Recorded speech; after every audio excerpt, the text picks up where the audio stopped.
Good afternoon, bonjour. I would like to introduce my colleague, Deputy Commissioner Brian Brennan, who is the officer in charge of contract and Indigenous policing. Before we begin, I'd like to acknowledge that we are on the land that we are gathered on is the traditional unceded territory of the Algonquin and Anishinaabe people. Today, I would like to provide a brief statement outlining how the RCMP is responding to the evolving situation in Nova Scotia related to the lobster fishery, including how we are responding to the related criminal activities. I will begin by assuring people of Nova Scotia, the Mi'kmaq, and all Canadians that we are fully committed to keeping the peace, keeping people safe, and enforcing the law. The role of the RCMP is to uphold public safety, including the protection of persons and property. Our actions to date are indicative of our strong commitment to this mandate. As many others have done, I will also use this opportunity to strongly encourage calm and the engagement in peaceful and constructive dialogue. It is only through respectful discussion will we see the easing of tension and, most importantly, the path to resolution.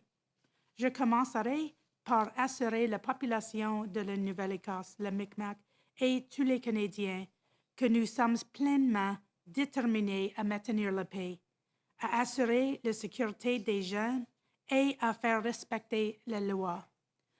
Le rôle de la GRC est d'assurer la sécurité publique, y compris la protection des personnes et des biens. Nos actions à ce jour témoignent de notre ferme engagement envers ce mandat.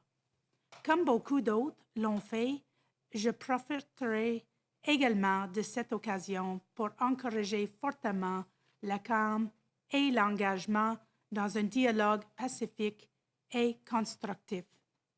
Ce n'est que grâce à une discussion respectueuse que nous verrons l'apaisement des tensions et surtout le chemin vers la résolution. The RCMP has been fully engaged in this issue since mid-September, when tensions began to escalate between First Nations and other fishers. Our goal has been and will continue to be to ensure lawful, peaceful dialogue and resolution. The RCMP has a significant presence in the Metagon area, including uniformed ground resources, uniformed water resources, divisional liaison teams, and dedicated investigative teams. The command team in Nova Scotia, supported by the national headquarters, is closely monitoring the situation. It's fluid and it's dynamic, and we will reallocate and reprioritize resources should the situation warrant. And as we did in recent days, we will mobilize RCMP officers from neighboring RCMP divisions to augment resources on the ground should the need arise to keep communities safe. When people resort to violence and criminal activities to express their displeasure with the situation or towards a specific group, the RCMP's increased involvement is necessary as part of the effort to maintain peace and order and to uphold the law. Unfortunately, there have been those that have been engaged in criminal behavior. As is widely known, there have been several instances of violent and destructive criminal acts in recent weeks. I strongly condemn these acts. The Nova Scotia RCMP has launched investigations into a number of incidents with 2 people already charged, including the assault against Chief Sack. Suspects have been identified in the other incidents, and investigations are ongoing, and I encourage anyone who has any information to contact the Nova Scotia RCMP. I can assure you that when criminal actions occur, the RCMP will investigate. Je peux vous assurer que si et quand des actions criminelles ont lieu, la GRC enquêtera. I am fully confident in the ability of RCMP members on the ground to keep peace, to keep people safe, and to investigate criminal acts and hold perpetrators to account. We all want the same thing, a peaceful resolution to this dispute. All parties must come together for this to happen. This includes RCMP, local, provincial, federal governments, and all members of the community. Nous voulons tous la même chose, une résolution pacifique. Toutes les parties doivent se rassembler pour que cela se produise. Cela comprend le GRC, les gouvernements locaux, provinciaux, fédéraux et tous les membres de la communauté. With that, I will conclude my opening remarks and I will take questions. Thank you. Merci beaucoup.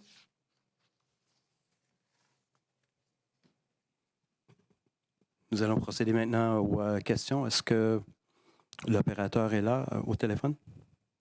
Do we have the operator online? Thank you.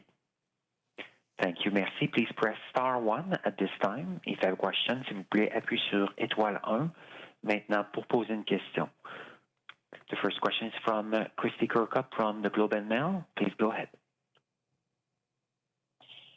Hello, Commissioner. I know today you're saying that the RCMP is fully committed to keeping the peace and enforcing the law in Nova Scotia, but there have been serious concerns raised about officers who were captured on video who many people believed were standing by as acts of violence were playing out. I didn't hear you address any of those concerns today, and I'm wondering if you can please do that. Why have this news conference today and not make a single mention of concerns about how officers on the ground responded to the situation? Thank you for your question. I want to reassure, again, the people of Nova Scotia, the Mi'kmaq, and all Canadians that we are managing this issue. And we are, as well, like yourself, deeply concerned by the acts of violence and the property damage that are linked to the dispute. Of course, we can't be in every single location, but when we are there and when we are made aware of those actions, we will step in, we will intervene, we will investigate, and we will hold those to account who continue to pursue criminal activity.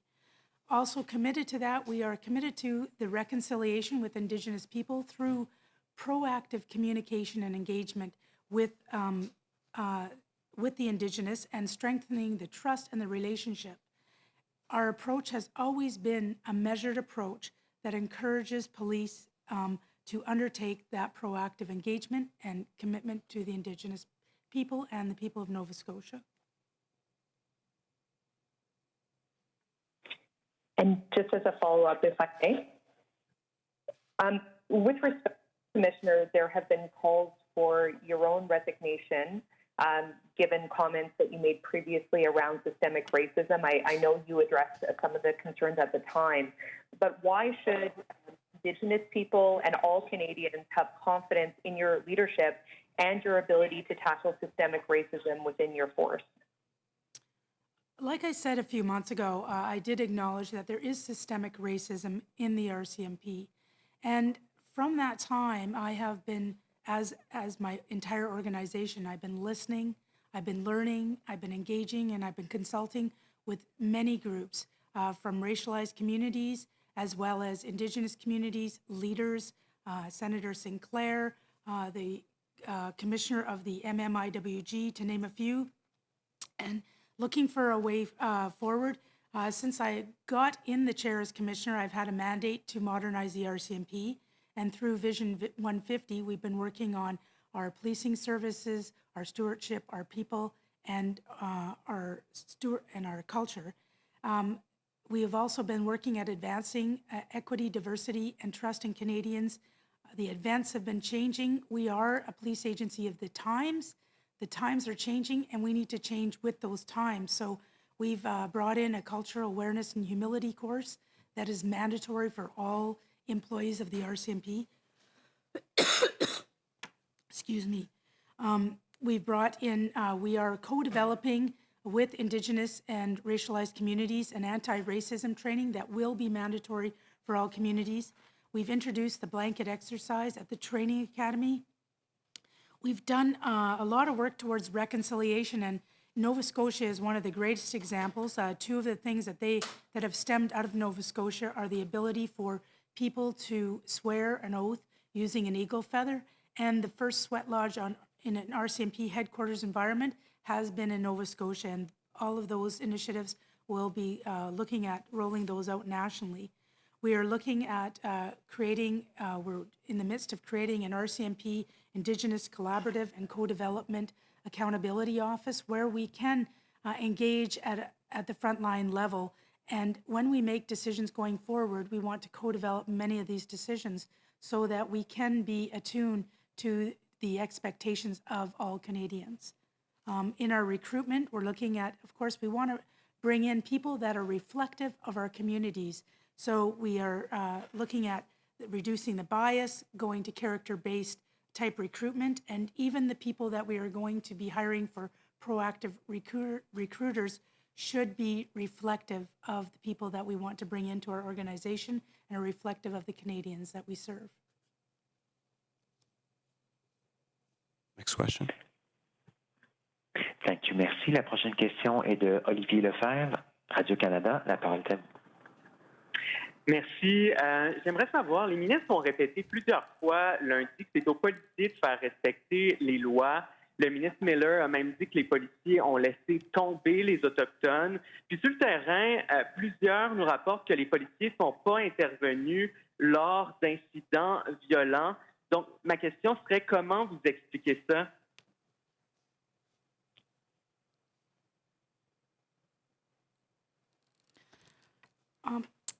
C'est toujours notre mandat est de garder la paix et c'est certainement quand quelque chose arrive, il y a des fois qu'on n'est pas exactement dans la même place que l'infraction, mais la minute qu'on voit que quelque chose s'est passé, on va rentrer, on va faire les interventions, on va faire notre propre enquête et on va être certain que la personne qui est responsable pour le crime va être mis dans le système juridique. C'est toujours, dans tous les cas qu'on a présentement en Nouvelle-Écosse, on a fait les arrestations, ainsi on a mis les accusations. Il y a encore des enquêtes qui continuent et le moment qu'on a la preuve, on va mettre les accusations pour le cours.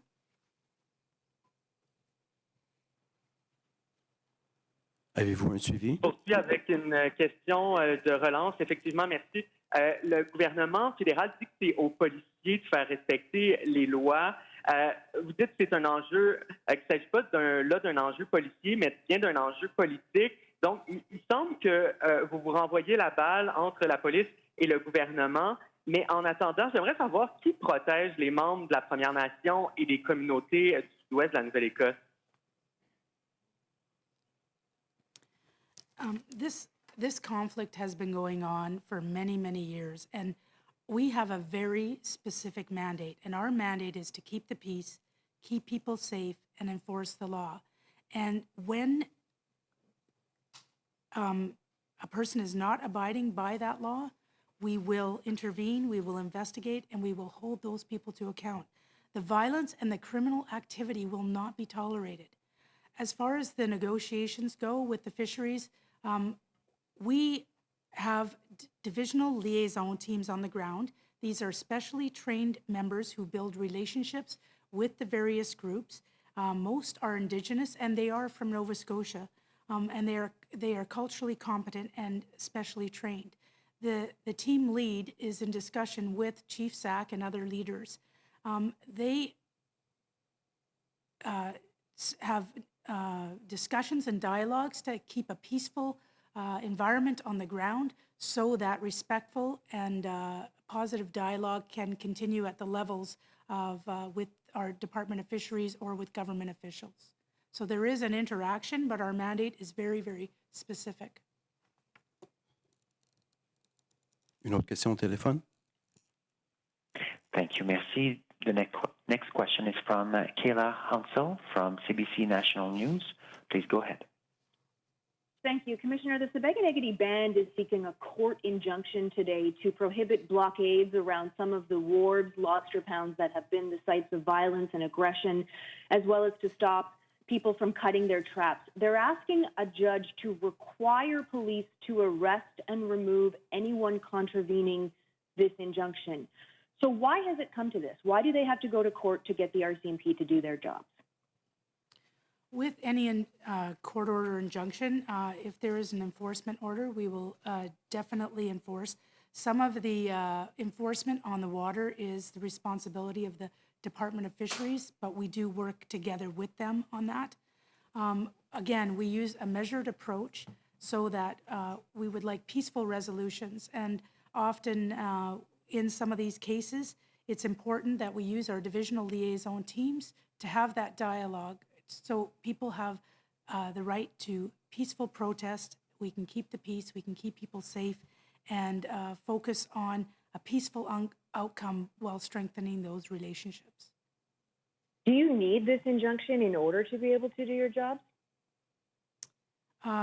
No, if people are not abiding by the law according to the Criminal Code of Canada, we will step in, we will intervene, we will investigate, and we will hold those people to account through the judicial system. Thanks. We'll take a question from the room now. Good afternoon, Olivia Stepanovich, CBC News. Commissioner Lucki, much of the criticism that the RCMP is facing is that if this situation was reversed and it were Indigenous fishermen who were the ones shooting flares at non-Indigenous commercial fishermen, cutting their traps, that the police response would be different, and that we wouldn't just see the police response be quicker, but that there would be much more force. How do you respond to that? And do you believe you have enough resources on the ground right now to keep the peace? We have adequate resources on the ground. The situation is dynamic and fluid, of course, like I said, and we have a critical incident structure in place that is responsible for that operational response and the operational decisions. And they are the ones who do the reallocation, the reprioritization, and there's a constant assessment of those resources according to the threat environment and the tactics in line with that threat assessment. So they will reevaluate. So when things started to evolve last week, that's when the people on the ground made a request to the province to bring in additional resources from the other provinces, RCMP resources from the other provinces. When there is an infraction of the criminal code, we will enforce it. At times, there has been a couple of infractions where we have not witnessed it. So of course, we have to do an investigation.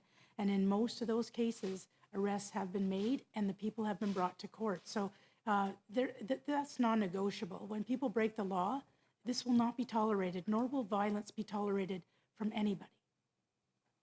In your view, is law enforcement the right tool to deal with these heated situations over rights, where there are these historical grievances and these situations are created by other political actors? Or do we need to find another way, such as the creation of perhaps a peacekeeping domestic body here in Canada? What do you think? Dialogue is always the best way to resolution, and respectful dialogue. Over the years, we have developed what we call liaison teams. And these, we use them in BC, we use them in Saskatchewan, we're using them in Nova Scotia. And these are people, members, RCMP members who are specially trained. They're on the ground, they're making relations. They have been dealing with these, we have one team leader who's been dealing with unfortunately, a lot of the fishery disputes in Nova Scotia for almost 20 years. So he's very adept, and he's very knowledgeable and very culturally competent. He develops those relationships before things get, the conflict arises. And our hope is that the conflict will not arise. But when you're dealing with certain rights, that's beyond the RCMP or the police to deal with. We are dealing with keeping the environment and the ground safe, and keeping people safe so that they can let their voices be heard in a safe manner, whether it's through a protest, a demonstration, or a rally, and holding those to account who choose to break the law. Go back to the phone lines. Ton téléphone. Thank you. Merci. The next question is from Ross Lord from Global News Television. Please go ahead. Thank you. Commissioner, how would you characterize the urgency of this? It's been referred to fairly widely as a crisis. I wonder if you consider it a crisis, and if so, what is the magnitude of this for you and your members? We take every incident seriously, and we always assess the threat. And like I said, it's very dynamic, it's very fluid, and that threat assessment changes constantly, and that's why we adjust our operational posture. We look at this through different eyes. We're looking at this as actual actions on the ground or on the water that we're dealing with in partnership with the Department of Fisheries to make sure that we keep the peace.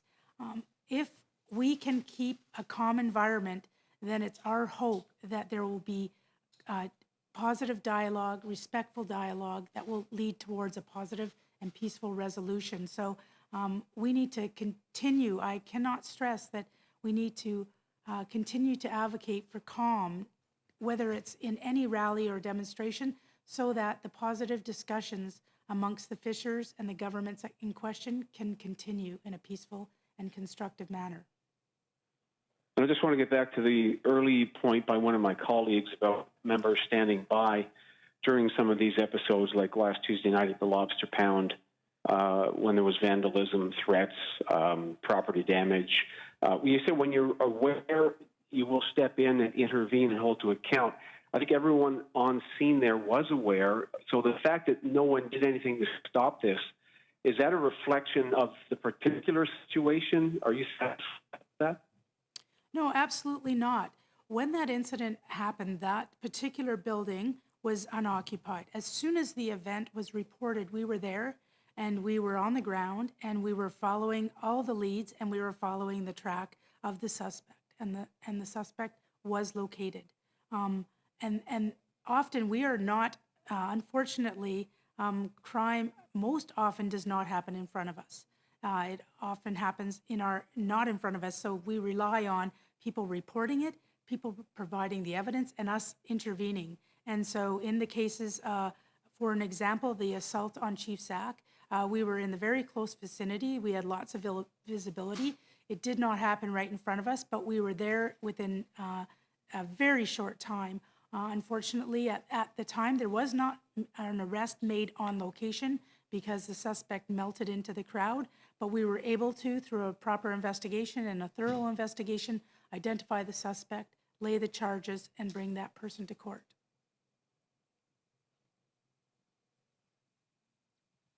Next question. Prochaine question. The next question is from Keith Doucette from the Canadian Press. Please go ahead.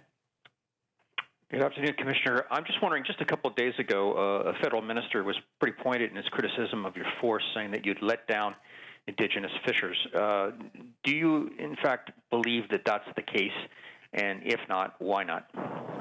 Absolutely not. I have full confidence in the highly trained officers on the ground.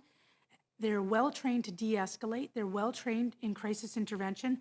And I have full confidence in the command structure and the management structure. And I have to tell you, the members have been, and including our divisional liaison teams, have been working tirelessly to maintain a peaceful environment and to help with a peaceful resolution to this conflict. Yes, as a follow-up, I'm just wondering, you've had to call in extra forces to augment what you already had on the ground because of incidents that have occurred. I'm just wondering, in assessing the situation, might you have underestimated the number of people you may have needed on site to begin with, given that there is a history down here in this fishery in particular? I'm thinking of incidents back in the 90s in New Brunswick, various other places. How do you set the numbers that you need in these instances? And again, do you think you might have been a bit short when you first put officers in the field? No, the situation, like I said, we had a critical incident command structure set up very early on. Again, the situation is dynamic, it's fluid, it changes all the time.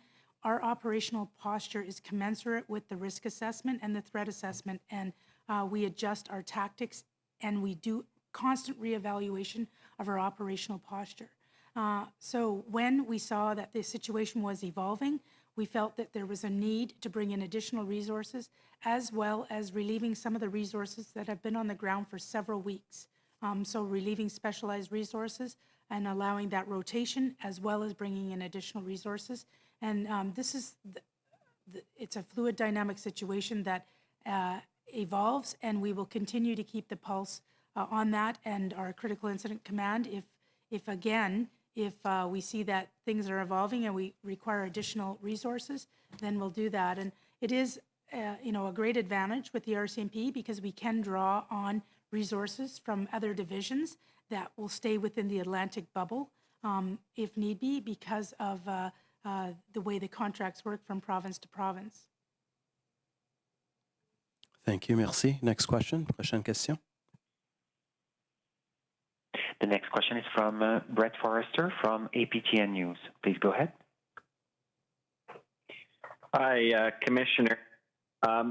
Your colleague and somewhat right now, you're framing this as a dispute between two sides. However, as far as I'm aware, there's only one side that's committed the crimes you're discussing here, arson, destruction of property, mischief, trespass, and so on. And it's the non-Indigenous commercial fishers. So do you stand by your colleague's statement in Nova Scotia that this is a dispute between two sides and that you understand both sides? What I do understand is that we need to be there to keep the peace and make people safe. We will enforce the criminal code infractions, and whoever chooses to break the law will be held to account. When we use our divisional liaison teams, they build relationships with all people on the ground because it's important that they talk with the various leaders so that we can establish the protocols and the rules of engagement and to let them know that when there is, if somebody chooses to break the law, we will enforce it. And those are, when big groups of people are getting together, it's important that they understand those rules and that we develop relationships with all people involved in the conflict. When it comes to the criminal code activity, we will deal with those who break the law. Thank you for that. Do you believe Indigenous people are breaking the law, or do you have any evidence that Indigenous people have broken the law? I don't have specifics of the ethnicity of the people who have broken the law, but the ones that have broken the law have been held to account. And I don't have that information. I just know that in the case of the burning of the van, for example, and the assault on Chief Sack, those two people have been arrested, have been charged. There's a couple of other incidents where suspects have been identified. The investigation continues, and we will, as soon as we get complete the investigation, if appropriate, charges will be laid. Thank you. Merci. Next question. Prochaine question. There are no further questions on the phone lines. Nous n'avons plus de questions pour le moment au téléphone.